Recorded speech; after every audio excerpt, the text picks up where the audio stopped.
Quer começar? Muito obrigado, bom dia.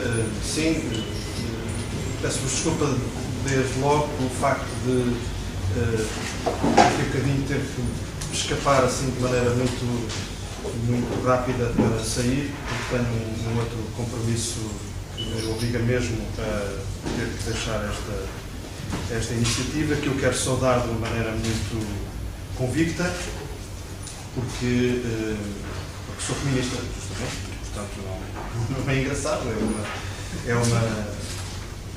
percebo que se diga que é engraçado, mas eu acho que é como sempre tenho dito, é uma dimensão da minha convicção de democrata, e, portanto, é assim mesmo. Creio que do que se trata é basicamente de perceber como as democracias devem dar atenção àquilo que é o jogo complexo entre a diversidade e a igualdade, entre a exclusão e a inclusão. Portanto, eu sou convictamente feminista, para mais na sociedade portuguesa e para mais enquanto universitário, ainda há pouco falava com a Helena, a propósito de coisas que se passam na universidade portuguesa, como praxes e coisas desse género, e, portanto, cada dia que passa ali na minha universidade eu fico mais convictamente convencido de que há um trabalho muito profundo de transformação que é preciso fazer. E nisso o feminismo tem, evidentemente, uma participação muito grande. Eu queria dizer-vos que quando me convidaram para eu fazer esta intervenção, não sei se foi a Diana ou se foi a Manuela, que me disseram uma coisa sobre a qual eu quero refletir nesta intervenção inicial. Disseram assim: bom, isto é sobre desordens no planeta, como tu és de relações internacionais, sabrás certamente falar sobre este assunto. Eu percebi bem o bocado, e, portanto, um tipo de relações internacionais é uma pessoa qualificada para falar sobre desordens no planeta. A minha intervenção vai ser justamente sobre que desordem é que eu acho mais importante numa perspectiva feminista. O discurso o discurso tradicional, o discurso canónico a propósito das desordens no planeta, invariavelmente refere-se às mulheres como incluídas num grupo que é o grupo das vítimas indefesas. Women and Children, é assim que aparece, sempre. Sempre? Sim, quase. Isso diz uma parte da realidade, que é muito importante, seguramente. E, portanto, talvez fosse possível, e certamente é necessário, muitas vezes, olhar para conflitos em concreto, crises em concreto, problemas ambientais em concreto, desgovernações em concreto, governações em concreto, e ver em cada uma delas sempre uma forma específica de atingir um grupo social, que são as mulheres. E, portanto, poderíamos aqui falar seguramente de N situações de, digamos, maior ou menor notoriedade, guerras, crises e coisas desse género, as tais que fizeram com que, já não sei se a Manuela se Diana olhassem para mim e disseram: isto, crises no planeta, tu és o tipo das guerras e da paz, quando falar sobre isso.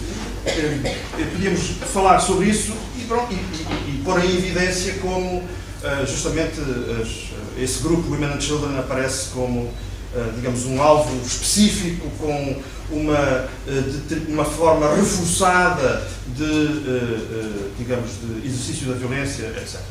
Mas eu não queria fazer sobre isso. Eu não queria falar sobre isso. Eu acho que isso é importante, não estou a desdenhar, acho que isso é importante, e acho que é importante em cada uma dessas situações sublinhar a especificidade da destruição de direitos e de vidas destas pessoas e, portanto, as formas específicas de o fazer relativamente a mulheres. Acho que isso é muito importante, mas acho que isso ignora outra questão sobre a qual eu queria falar. E que é basicamente esta. Eu acho que nós estamos formatados para uma dicotomia que eu acho que é empobrecedora e que é a dicotomia que opõe à paz a guerra. Tolstói, né? Portanto, Tolstói, em vez de ser I com O, né? Guerra ou paz.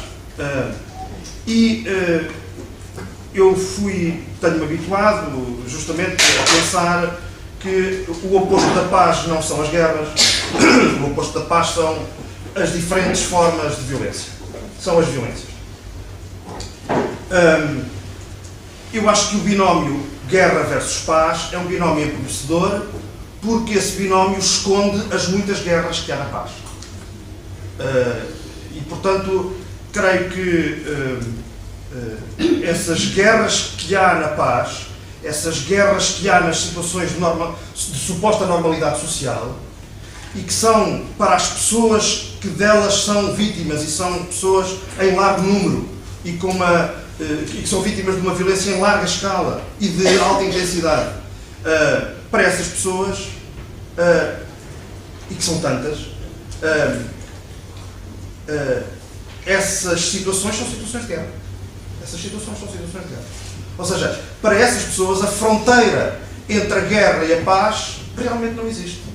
Elas são violentadas, provavelmente mais em situações de normalidade social do que em situações de conflito armado formal, onde provavelmente até são mobilizadas ou aproveitadas para desempenharem funções sociais que, digamos, as põem a salvo de um clima e uma cultura de violência instalada, que, quando regressa à normalidade, aí está ela, chamadas experiências parentes, não é?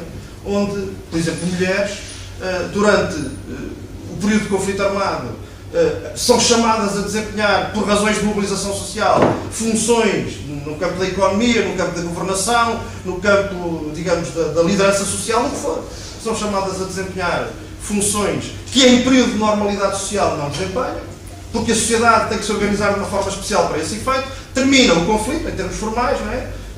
Assinado o cessar-fogo, esgotadas as forças para a guerra ou para a crise, e tudo regressa à normalidade, e a normalidade é a violência, enfim, sistemática. Ou então, pura e simplesmente, nem sequer há essa experiência parentes. São grupos que são, designadamente o grupo, enfim, os grupos de mulheres que são alvo de violência continuada, sistemática, seja qual for o clima político e institucional que se vive. Portanto, o que eu quero sublinhar é justamente isto, é que esse binómio guerra versus paz é um binómio que eu acho que é errado, pese embora ele ter uma base factual conhecida, não nego isso, mas é um binómio que é errado porque normalmente silencia muitas formas e exercícios de violência sistemática contra mulheres, especificamente contra mulheres, em larga escala, que têm lugar em períodos de normalidade social. E, portanto, queria, enfim, trazer essa noção. O pensamento feminista,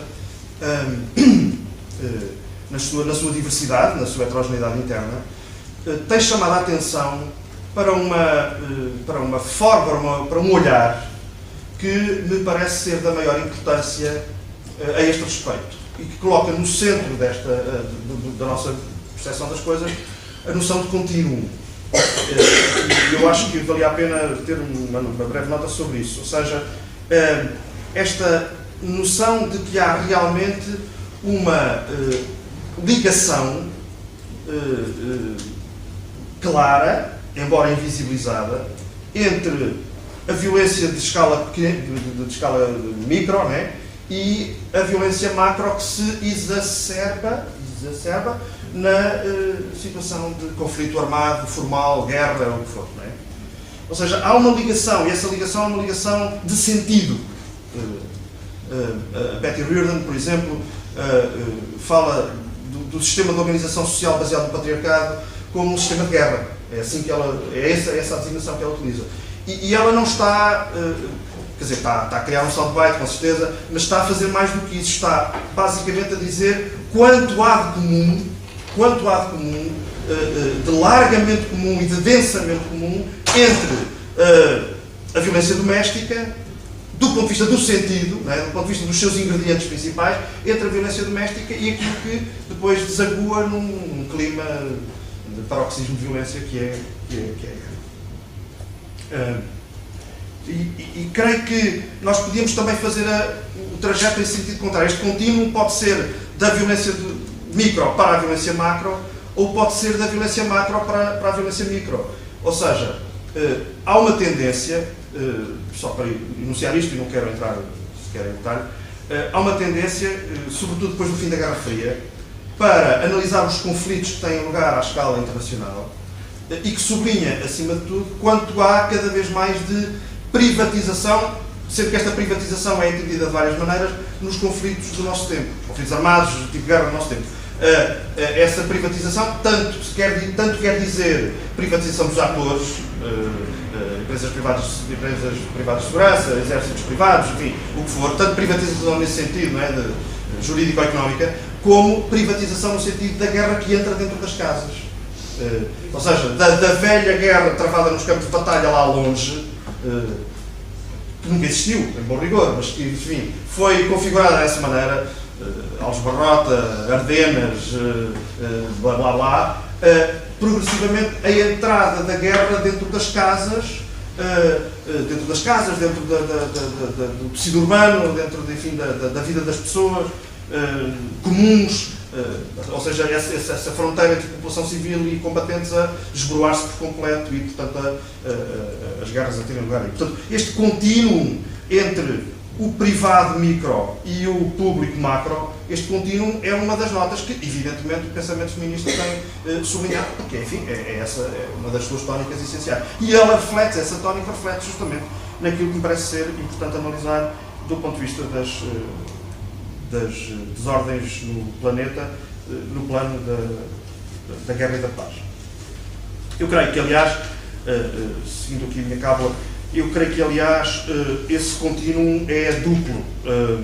É duplo em que sentido? Por um lado, acho que o que devemos perceber é, por um lado, que que as guerras formais, não é, conhecidas como tal, são a exacerbação de um modo de organização da sociedade baseado numa imposição de que o patriarcado é, porventura, uma das expressões mais enraizadas, naturalizadas e por isso mesmo mais violentas, não é? Porque, justamente como é naturalizada, torna-se muitíssimo mais violenta porque é aceite, digamos assim, em termos sociais.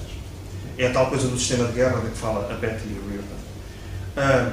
E, por outro lado, uma outra forma de pôr em destaque este contínuo tem a ver com a constatação de que, como eu dizia há pouco, a intensidade das violências sobre as mulheres, em muitas situações, atinge patamares muito mais elevados e intensos fora dos conflitos armados do que dentro dos conflitos armados.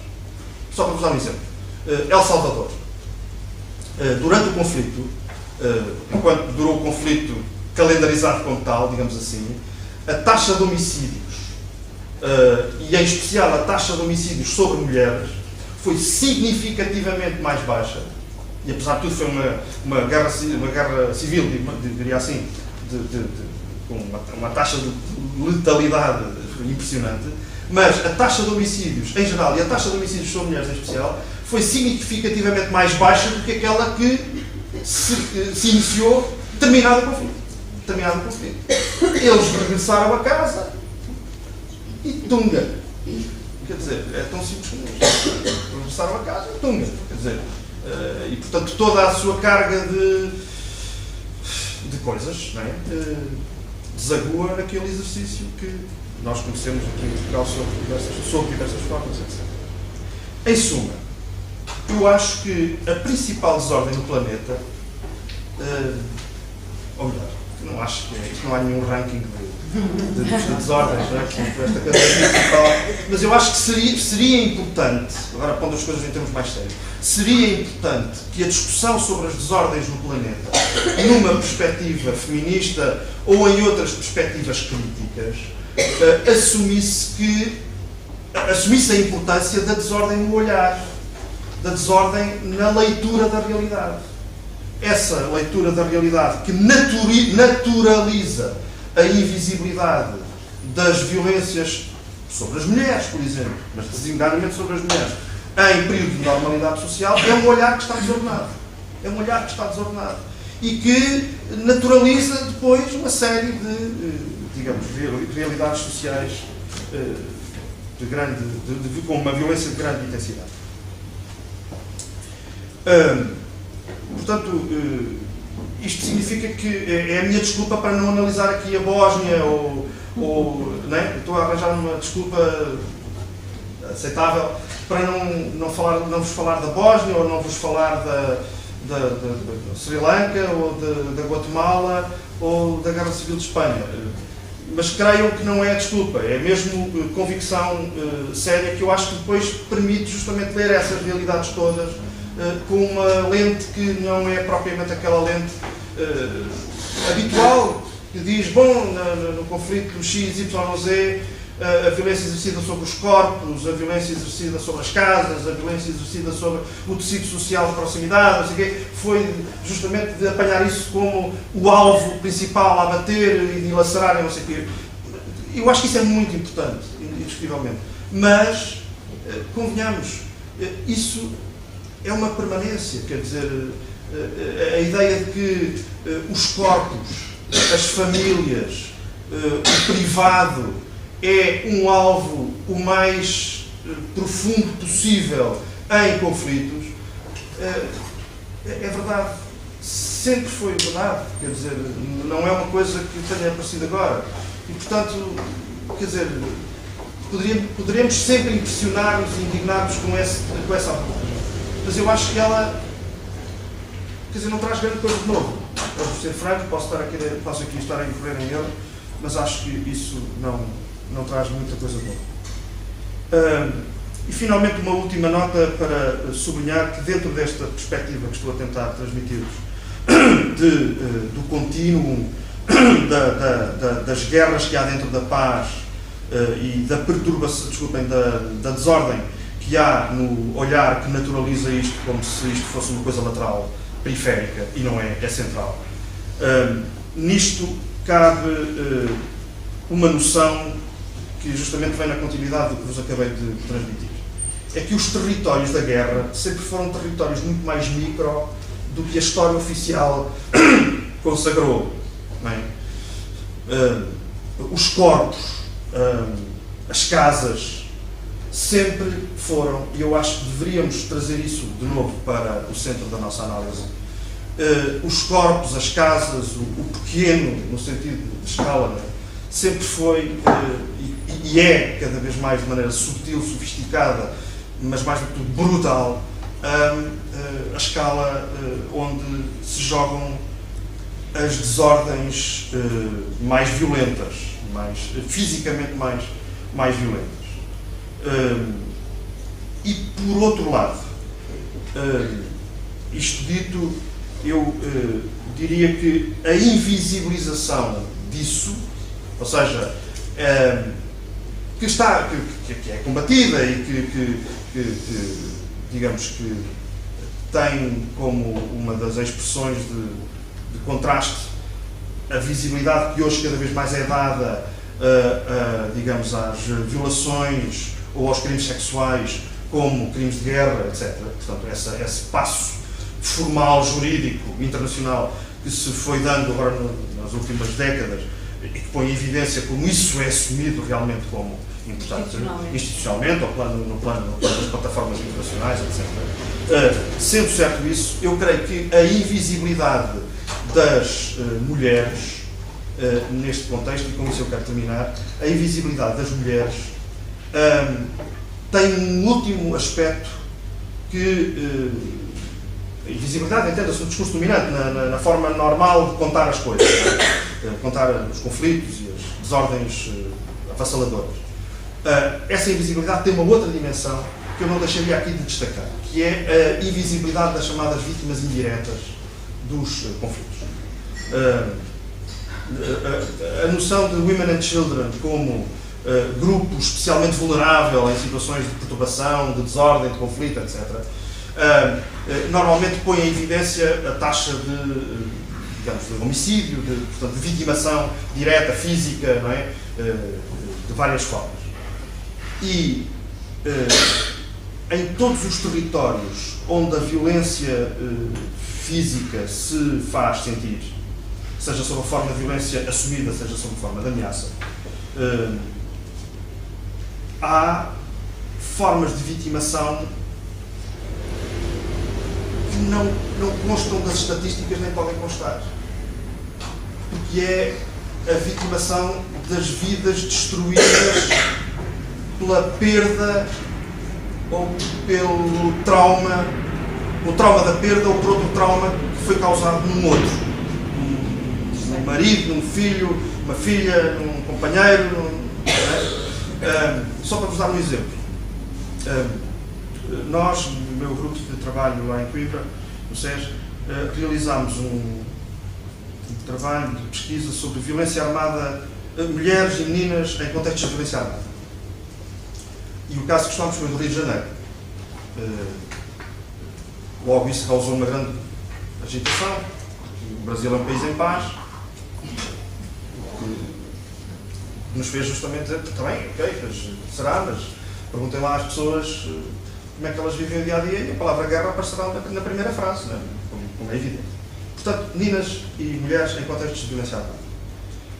E, evidentemente, nós fizemos aquele estudo canónico, temos que ver quantas mulheres é que foram mortas e quantas feridas e as estatísticas todas, e fizemos isso com todos os cânones como deve ser.